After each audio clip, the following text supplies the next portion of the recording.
Hello, this is Neil, the art instructor at ipaintgirls.com. Also, masterpaintingnow.com.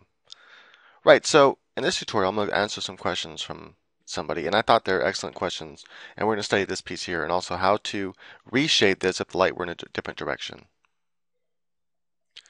The image is from this person here, their stock. And so they ask that it's Marcus J. Random, they ask that you go ahead and attribute it to them in order to use it. So there you go. Right, so there are several questions here written on the page that he's having a hard time understanding. The first thing is, how do we understand the direction of the light? Well, as with any photo, if it has a cast shadow, then that's what we want to look at for the direction of the light. So you can see the cast shadow is coming off in that direction. Let me go ahead and use red to make it easier to see. And because the cast shadows come off that direction, we know the light then is coming from this direction over here. So now we know the direction of the light. The light is coming at this direction, like this. Now we got to kind of start figuring out the height of the light. You can kind of start figuring out the height of the light also by the cast shadow.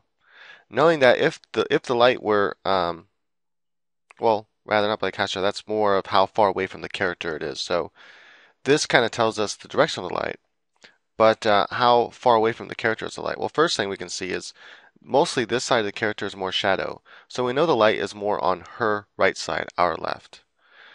We also know the light is above her head and above the crucifix. We know this because the top planes are lit by light. So now we know somewhat the height of the light. The light is above these characters. It's coming in this direction, so we know that the light is somewhat over here on her right side, our left side. We also know because the shadow is kind of going behind, it's not directly sideways, so the light isn't directly sideways to her. The light isn't directly above her, otherwise the shadow would only be right here, right below her. And so we know the light is off to her right, above her, and that it's sort of in front of her, that is toward us, the viewer. And that's why it's casting the shadow in this direction. That's enough information to actually understand if you were to want to replicate this and draw it from your imagination. But yeah, so that's how to understand the light. So understanding that, let's see if we can answer this question here. So now we know the light is a little bit in front of her, it's to her right, it's above her head, and the direction is coming in from the shadow. Understanding that, then you can see how it would hit the top planes here, but because it's coming down, it's not like, we can also tell by her hand and the crucifix that the light is probably not too far to her right. It's probably more like around here because it's not hitting the front of the crucifix. And another way that could be that it's not hitting the front of the crucifix is the crucifix is kind of coming out toward us. And so if the light is over here somewhere, but still coming toward us, and it's coming that way away from us, it could be not hitting these parts of the crucifix because the way the crucifix is coming out toward us. But that wouldn't explain then the hand. So most likely the light is somewhere in this direction here. So it's hitting all the top of the crucifix, the back of the crucifix, all the top of the hand there. It's hitting all the top of that edge of the shirt. It's hitting all the top of the top planes of the hood. And it's coming down now because it's toward us a little bit. It's hitting all these top planes as well. But because it's not toward us too much, this is a wrinkle and it starts coming away from us. So if you first treat this sleeve as a tube, as you had drawn the lines there, then as a tube you'll see that this part of the tube is the part that's being hit most with the light. And then it'll fade down and away, and this will be the less part hit with the light. This will be the darkest that we see. So that's how the tube would be shaded. Well, then you have shapes on the tube. So here you have these shapes on the tube, and they're indents coming into the tube, and some parts are like pipes on top of the tube coming out, sort of, right? And so these indents then are pushing it in and away from the direction of the light. So that the light, if you're this camera and you're looking down, you can't see these planes because they're turning away from you. Same thing with these planes over here, they're turning away from you. And so that's why they get dark. Alright, so then we can see also the cast shadow gives us an idea of the direction of the light and the height of the light.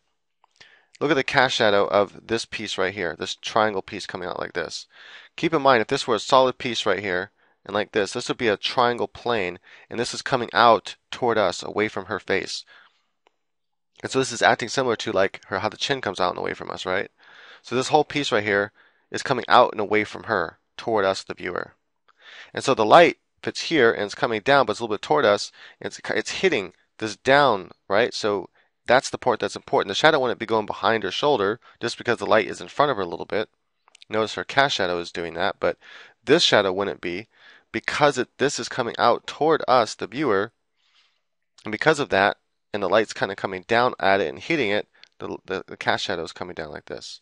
And that gives us an idea that it is definitely above her head, but not too far above her head. And it's not too far over here, otherwise that cast shadow would be casted more that way.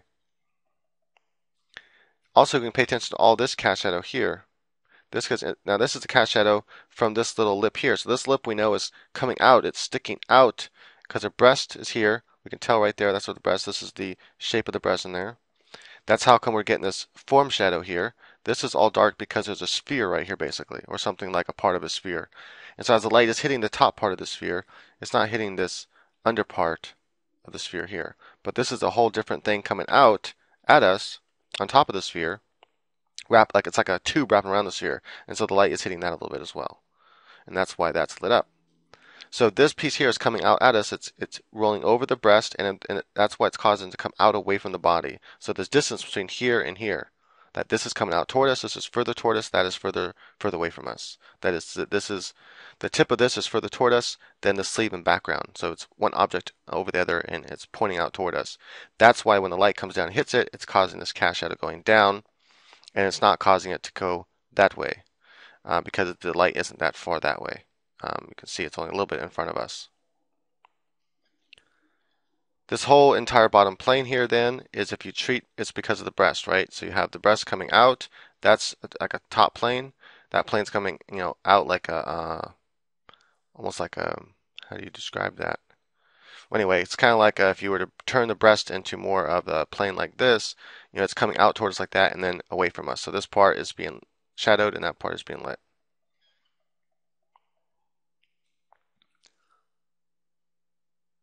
So this is the underside, it's being more shadowed. Thinking of the basic forms as you wrote in here, you have some questions. You said, why are they random highlights? There's not random highlights. Just keep in mind, when you're dealing with a photograph, there only can be random highlights in someone's art that they did. If they painted a picture or drew a picture or something like that, then there could be random highlights because they are making mistakes or whatever. They're not following the rules of physics, and they're just like, hey, I'm going to throw a random highlight in here. Sometimes random highlights can look cool, and other times they can throw an entire picture off and not know why. But all these highlights are not random. These are all planes, just like this up here, that are popping out toward us.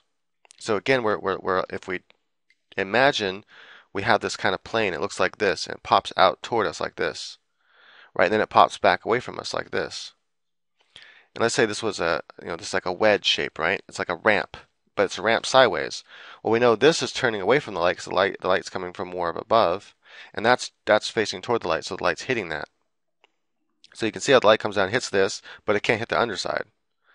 And each one of those things you pointed out are like that. It's like a little wedge. Each of these is like a little wedge coming out. This little wedge coming out, little wedge coming out, little wedge. See, all that right there is a wedge coming out toward us. This is all coming out toward us, and so it's creating a ledge like I just showed, almost like you can stand right here if you're a little person and do cliff dive off of it. Whee! Right? So it's almost like a platform, but it's not coming out so much so. It's coming out a little bit, but not like it's not like straight out. It's not like a total platform. It's kind of angled down like that. It's not a straight platform. And this is the underside of the platform. And then you have a dip here that's turning in like this, and then this is coming back out.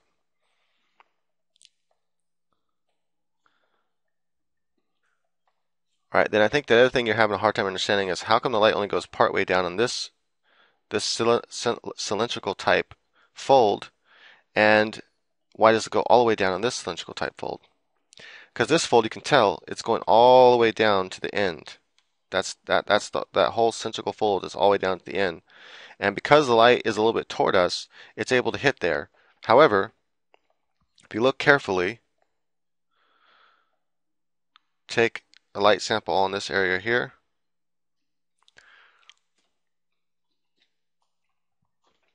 Okay, we can see the number 818. Wait a minute, it's right about here, right? Then we take a light sample as we go down. You can continue going down. What should happen is it should start dropping. And it's going to get a little bit darker, a little bit darker, a little bit darker. Because what's happening is and then as it gets really dark down here, is as this is shifting down, this fold is disappearing. So you can see if you look closely at the photograph, this fold goes like this cylindrical fold, then it just kind of fades right here. It's no longer there. So the fold is coming out, and then it's so if we draw it with lines, it's like steep fold, right? Then it starts getting more flat, more flat, more flat until it's just kind of flattened out, and then this is a dip in here, which is why it's all dark. Whereas this one here doesn't drop off. This one goes all the way down to the bottom. You can even see the edge there of the fold coming out and that going in like that. So first thing you want to do is kind of treat this thing as a whole entire form. If this were just a kind of like a bell, right? This was just a bell shape. Then first you have this part that you have the top of the bell, right? And the top of the bell is kind of like a part of a sphere. And so it kind of has roundness coming out like this. And then it drops down to a cylinder. So what would happen if this were a bell? Well, you'd have the brightest spot would be in this area here. And then you'd have the next brightest spot, which would come all the way down like this. And then it would fade out into darkness. So if it were a bell, it would kind of look like this. It would be the bright spot here. You'd have a bright spot coming down here. And then it would kind of fade out that way and fade out that way, right? That's what we see. We have that shape right there. You can see if you look at it, you can see that shape is there. So now, if you want to, you draw these shapes on top of the bell. So you get little, you get this shape here on top of the bell. These are overlapping.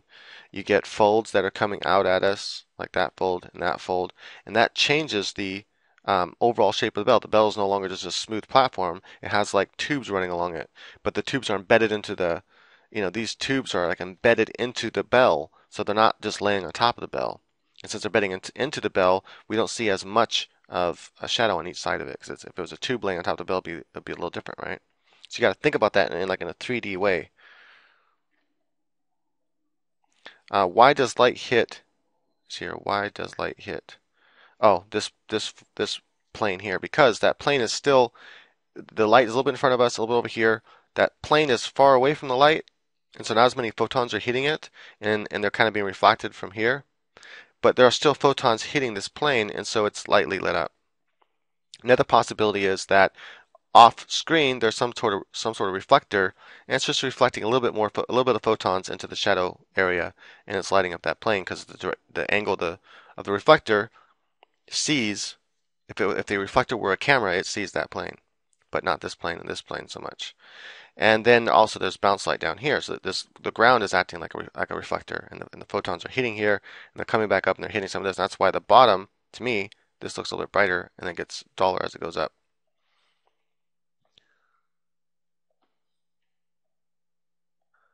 Hopefully I already answered the question about the arm. That you can see if this were a cylinder, it'd be all this top part here that'd be hit, and because it's the light's kind of coming toward us a little bit, and from on top, so that's the part of the cylinder we hit the most, and that's the part of the cylinder we see that's hit the most. This is the flat plane coming out toward us. That's why that's hit so much. That's probably the part that was confusing you, is that this plane is coming like a platform. It's coming out toward us, and then that's why it's having a cast shadow down here. Let's see here. This back part here is being lit up because the cloth is kind of see-through, and either the light is bouncing off the wall and back and glowing through here, or it's kind of coming down. It's kind of toward us a little bit, so it's kind of hitting this back side of the cloth a little bit, and that's causing it to kind of glow through it. Let's see what other questions you have.